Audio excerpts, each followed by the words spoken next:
pick for the Jets, ushering in a new era in New York. According to his new offensive coordinator, Mike LaFleur, Wilson's appetite for learning the offense has been insatiable. The former BYU star spoke about his preparation during minicamp last month.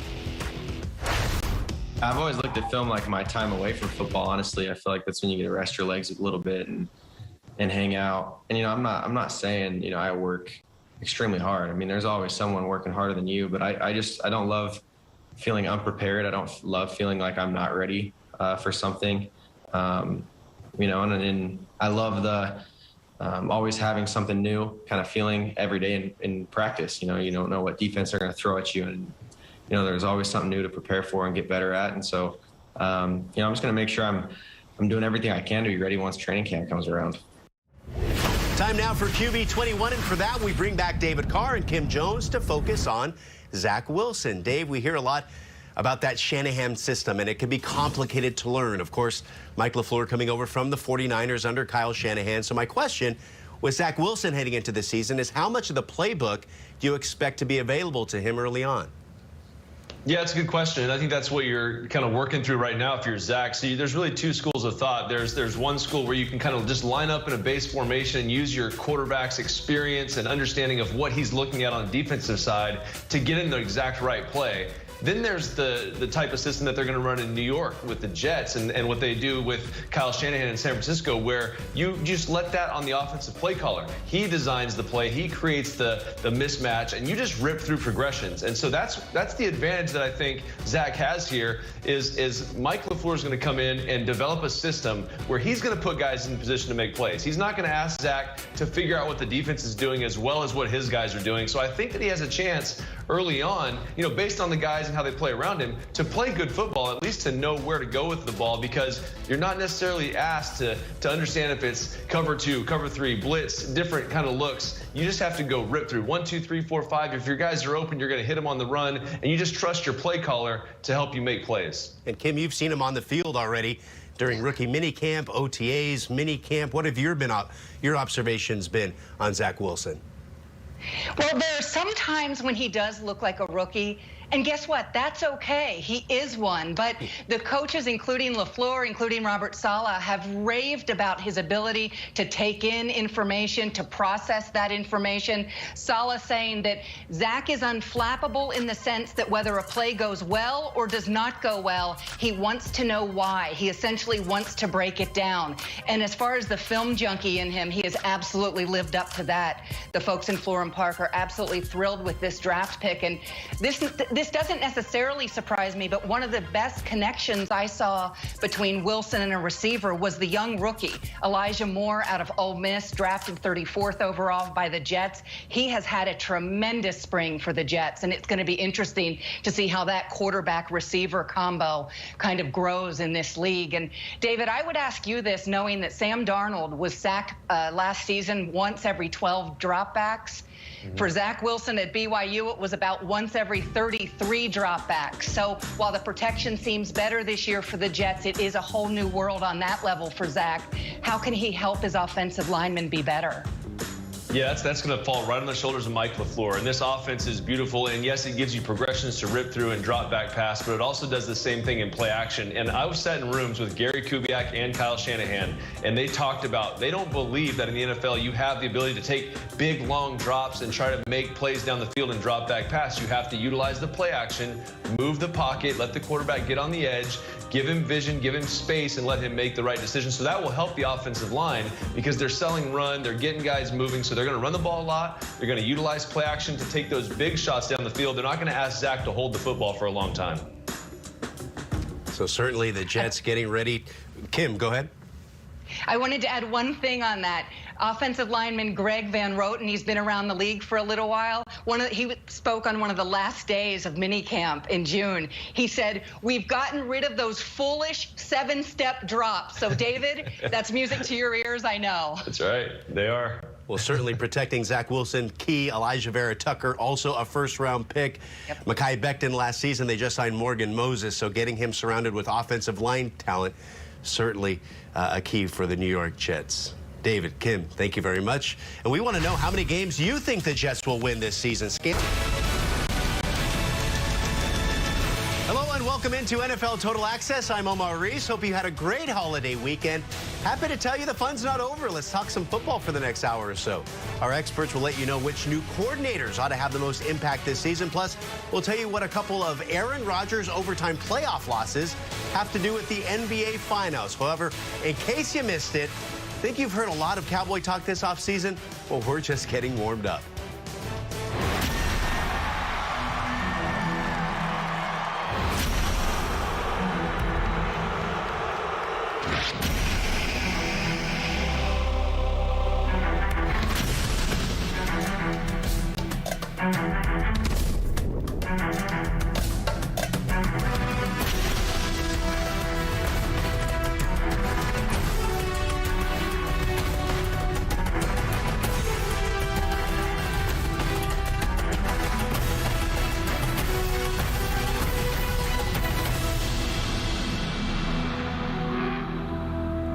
For the third time, the Cowboys will be featured on Hard Knocks. They missed the playoffs each of the last two times they were on it, but after last year's 6-10 season, pressure's on in 2021. David Carr, Steve Weich, and Tom Pelissero joining us now. David, we'll start with you.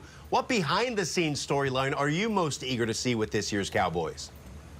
I'm just excited to see Dak back on the field. I want to see how he just negotiates that locker room, negotiates the conversations with Mike McCarthy. That stuff's always really interesting to me, obviously playing that position. But I think that just the faith that they showed in him coming back from his injury, even though he was hurt early in the season, to pay him, to make him the franchise quarterback, Mike McCarthy clearly saw enough in those first couple games where they were literally putting up PlayStation, Xbox type numbers, you know, in that early part of the season. He's the guy. It's not going through Zeke. Mike McCarthy wants to throw the football. I want to see how that interaction happens and how they push this thing forward and try and get in the playoffs, try and do something. Well, David, the big issue for the Cowboys was the defense, and I'm really interested in seeing Trayvon Diggs, the second-year cornerback, who really was a standout as a rookie before he injured his foot. He only played in 12 games, but he had a forced fumble, 3 interceptions, 14 pass breakups. And speaking to somebody down there watching him in OTAs and mini camps, they say he is a ball hawk. And once he understands what Dan Quinn, the new DC, wants in this scheme, he could be a perfect fit. Now, we've seen some quarterbacks like Richard Sherman excel in the scheme, but pass pressure up front was a key. And maybe they can get that out of a safety who came with Dan Quinn from Atlanta to Dallas, Keanu Neal, who now is going to be playing linebacker. That's another storyline I'm looking at. But again, Trayvon Diggs, Stephon Diggs' younger brother, a really good player and how he develops in this scheme. Well, Steve, let's also talk about the corner opposite Diggs, and that is rookie second-round draft pick Kelvin Joseph, a.k.a. rapper YKDV Bossman Fat. There is always a Hard Knocks musical element, right? But this guy is actually legit, and he's got the opportunity to be a shutdown type of cornerback in the NFL if he can put aside some of the things that led to his dismissal off the field from LSU. For now, Joseph says it is strictly business. And if you're wondering, yes, he does have an album called Strictly Business. The other guy I've got my eye on in Cowboys camp, wide receiver Michael Gallup, who they are cross-training at a bunch of different spots. You'll see him playing some flanker this season. You'll see him playing some in the slot. We talked so much about Amari Cooper and CeeDee Lamb. Maybe Gallup is the breakout star of this offense in 2021. Shout out, Tom, for getting Kelvin Joseph's stage name on flawlessly. You heard David mention the relationship between Dak Prescott and Mike McCarthy play out behind the scenes, something he wants to see in this Hard Knocks. The last time we were given this sort of behind-the-scenes access to Mike McCarthy, it was with you up at his property in Green Bay. He assembled that pseudo-coaching staff. They were studying different elements of the game as they prepared to return to the sidelines. Well, obviously, 2020, nobody could have predicted the pandemic and everything that McCarthy had to coach through during his return. How do you think the lessons he learned last year might help him apply to the 2021 season? Well, Omar, one important lesson that Mike McCarthy learned was don't try to do too much and change too much on defense. It was a unique offseason in 2020 in that there really wasn't an offseason on the field. They made significant schematic changes. Players spoke openly about the defense being too complicated. So what do they do in this offseason? They bring in Dan Quinn to replace Mike Nolan, a guy who runs a variation of the same system that Dallas has run in the past. It is certainly going to be simplified. They get a lot of energy with him coming in into the building, too. As for actually having Hard Knocks in the building, I'm not sure that sitting down with me for a couple of days is going to help you with any of that. If I know Mike McCarthy, he would rather have his full focus on just winning games, but don't be surprised if McCarthy shows a little bit more personality on Hard Knocks than people are expecting. Well, you'll be able to see it all beginning on August 10th on Hard Knocks, Dallas Cowboys on HBO and streaming on HBO Max. And that leads us to last year's standings in the NFC East. Clearly the worst division in football. Washington won it with that 7-9 record. And each team coming into this year with significant questions at quarterback, from Dak's injury to Daniel Jones's growth, to the inexperience of Jalen Hurts, to the experience of changing teams, and Ryan Fitzpatrick. For more on this NFC East, let's welcome in our Kimberly Jones now. Kim, David, and Tom rejoining us. David, we'll start with you once again. Which storyline in the NFC East are you looking forward to most as training camp approaches? Well, this division is interesting, for me. I obviously I'm partial to the Giants, and I want to see how Daniel Jones kind of comes into his own, and it really helps this football team. Washington is interesting with Ryan Fitzpatrick and and the guys that they've brought over there. But when I look at it, I look at Jalen Hurts, because this is a guy that has not really had a full offseason, and now he's the guy in Philadelphia. And when he went in, their run game, for maybe everything didn't improve, but the run game was much better. And you think about when Doug Peterson, when those guys had success and they went on their run a couple years ago, they were running the football in the top part of the league. So if they can take this offseason, help Jalen understand what's going on from an offensive standpoint, what he wants to do, throwing the football down the field, that run game is going to be good. It's going to be there. Those RPOs are going to be back. Remember that term? We threw RPO around like it was crazy when those guys were doing it back in the day. And now I think they have a chance with this offseason to do some of that with Jalen. And I'm excited to see what he does in this offense. David, I'm gonna pick a guy who's gonna be chasing Jalen Hurts, and that's Chase Young of the Washington football team. Last year, Defensive Rookie of the Year. He played very well in many games, 7.5 sacks, 4 forced fumbles. I was on a Zoom last year where I remember Chase telling the media that his mom kept asking him, where are the sacks? Mom loves sacks. And he said, I don't think she knows how hard they are to come by. Well, my guess would be Chase Young will have more than 7.5 this season, as that defensive front for Washington is so strong. My other guess, he might tackle Saquon Barkley, something he didn't do last year because of Saquon's injury. And Omar and David, when you talk about Daniel Jones's growth, that guy right there, I would argue, could help his growth, Daniel Jones's that is, as much as anyone. And that, of course, would be a healthy Saquon Barkley.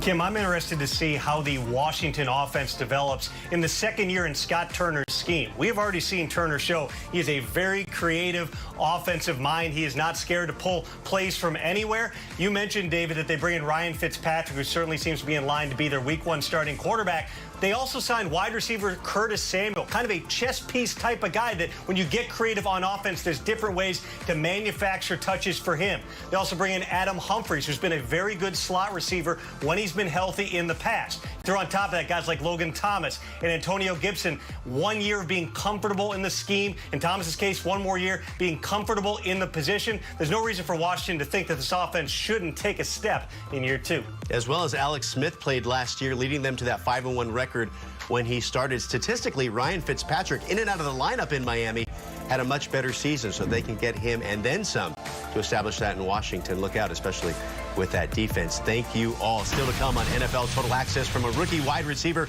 trying to make a reputation to a veteran quarterback trying to fix a reputation. We're talking NFL players on the verge of a breakout season. But first, he's been compared to the reigning MVP. He's been compared to a former MVP. Impressive coming down with a very heavy hand.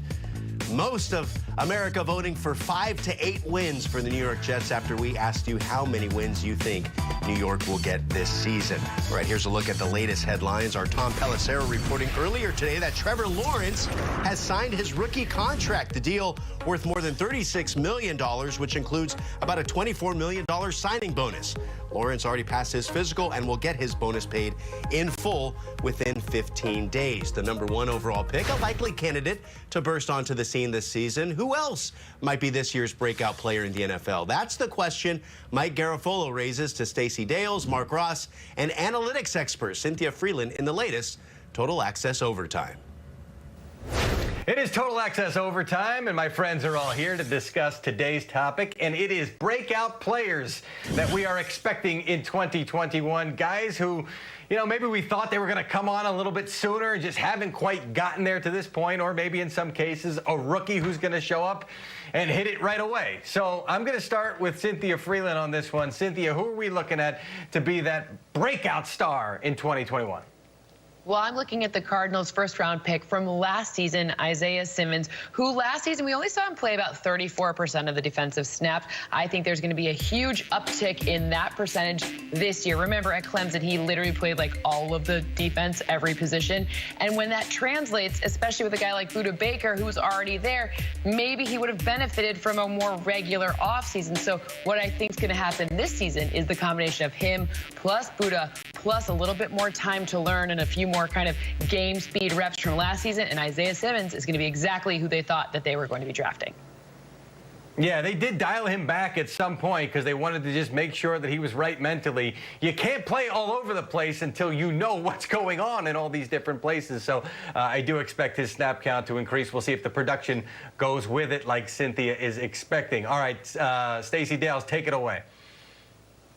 Well, I love that Cynthia started with defense. Of course she would. Everybody wants to talk about the offense, and guess what? I do too. And I'm going to start with Joe Burrow. He's going to be my breakout player, you guys. At quarterback, the first-round pick, the former overall first pick of the Cincinnati Bengals. Remember that ACL, MCL devastating injury back in Week 11 of last season? Well, he told us kind of an 85% feel, you know, heading into mandatory camp. I think Joe Burrow is going to build on those 269 pass yards per game, and there's a couple reasons he's going to be able to do it. His offensive line has to protect. They gave up 48 sacks a season ago. 32 of those Joe Burrow took. And they've got to get back to running the football with Joe Mixon. I think he's going to be healthy.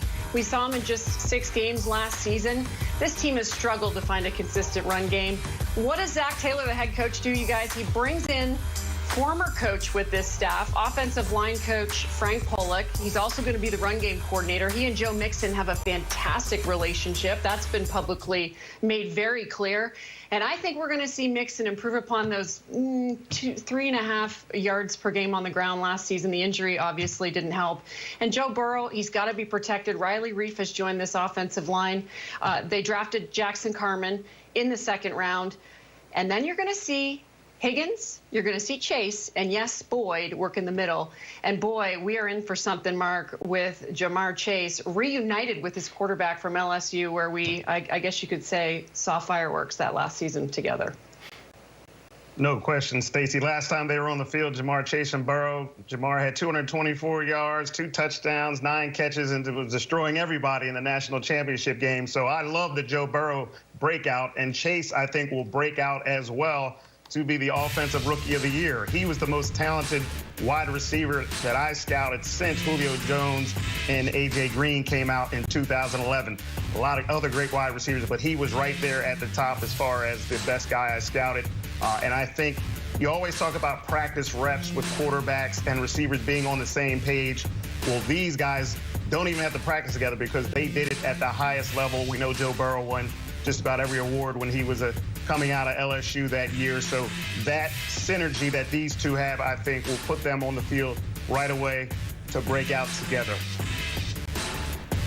I'm going to stay at the receiver position. I'm going to go with a guy in his 2nd year who I believe had a decent rookie year. I find it funny that people talk about the Colts' Michael Pittman, and they act as if he was a disappointment. And I think because there was an opportunity for him to step in, and a lot of folks thought, well, he's going to push 1,000 yards or so, and he wound up with 503 and just 1 touchdown.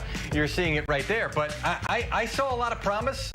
I saw a lot of ability, maybe more than some folks thought from a speed standpoint as far as his game speed versus his time speed. And I know when I talk to personnel guys around the league who thought about him a certain way before the draft and still think about him a certain way, that they're very impressed. They're kind of jealous that the Colts wound up ending up with Michael Pittman and think maybe he should have gone a little bit earlier in the draft. So let's see, because if they're right, this could be the breakout year with a new quarterback now throwing him the football, Stacey Dale. So if Michael Pittman is going to break out, that means who else is going to break out? I don't know, guys, Mike, if I can call this a breakout year for Carson Wentz, maybe a resurgence, but I'm going to combine the two because Carson Wentz is about to resurge, my friends. He is reuniting, as we've all well chronicled, with his former offensive coordinator, Frank Reich, those first 2 seasons while he was a Philadelphia Eagle. And we all remember that 2017 season. He's second in the league in TD to interception ratio, 4th in passer rating, 33 touchdowns he had that year to set an Eagles franchise record. Carson Wentz declined, though. The injury happened that season, and some bad habits started. Well, guess who will get him back into form? Frank Reich. I've spoken to both men, you guys, and I've asked Frank Reich the question, why are you so good outside of being a former great quarterback yourself with QBs? And Carson, why is Frank Reich so good teaching you?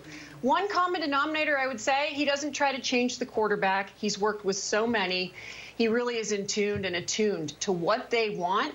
And Frank Reich made a comment, you guys, that Carson Wentz is opinionated in a really good way. So it's going to be collaboration all the way for this offense. I think it's going to be explosive. We're going to see Carson Wentz relaunch the football, and Michael Pittman will be, to your point, Mike, one of the recipients. Yards after catch. Watch that with Pittman. He's special there. Yeah, everything's really good so far with Carson Wentz. He spent a lot of time in Indy in the spring. There's good vibes between him and his teammates. So you hope if you're the Colts, Wentz, and everybody involved, that continues into the games, and the games certainly that matter. Mark, Wentz left the NFC East. Take me back. I mean, take me to the NFC East here. We need an NFC East person, because that's when these chats really get interesting. It's all about the NFC East, you know that, Mike G. So let's go with the epitome of the NFC East. That's the Dallas Cowboys. We always want to talk about the Cowboys. Let's stick with the receiver theme. And I like CeeDee Lamb to break out this year. Had a fantastic rookie season, 74 catches, which was a Cowboys franchise record when he was with Dak. Let's talk about the synergy there again. He averaged 86 yards per game in those 4 games Dak played. Dipped down to only 45 yards per game when Dak was out of there with Dalton and the cast, the crew of quarterbacks that they had. So I look for CeeDee Lamb. We talked about yards after catch, that he does his best work in the slot, creating the yards after catch. Also, CeeDee is going to still be the main punt returner for the Cowboys. And when he was at OU, he made a lot of big plays as a punt returner as well. So I look for CeeDee Lamb to take over as the #1 option for Dak in that Cowboys offense, and to create plays in the slot and as a punt returner. Okay, so I'm going to thread all this kind of together with the resurgent theme. There was a good kind of Joe Brady note with Joe Burrow to Jamar Chase from 2019 thing, and talk about Sam Darnold, because Sam Darnold could be poised for a uptick. He's coming back, folks. I think he's going to be kind of the guy we thought he was going to be. You think when you talk about video game characters like what Joe Brady had at that LSU offense, I mean, Christian McCaffrey's a pretty good video game kind of situation that you'd want to have. And Sam Darnold, he does know how to throw the deep ball. We did see it before. Last year, okay, didn't work out so well. All right, let's, move it down south, get that blue uniform on instead of the green one, and see what happens here when you have also, some great receivers. They added another guy from LSU, Terrace Marshall Jr., and I think you're going to have a resurgent Sam Darnold. Sam Darnold fits the mold of what a breakout player could be, because nothing's been right around him for the first couple years of his career, and they are hopeful that everything will be right around him in Carolina. Everything was right around me for this chat. This was phenomenal. You're all breakout stars in my book. Stacey, Mark, Cynthia, thank you very much. All right, thank you all, Mike. The big offseason news in Seattle was that their franchise quarterback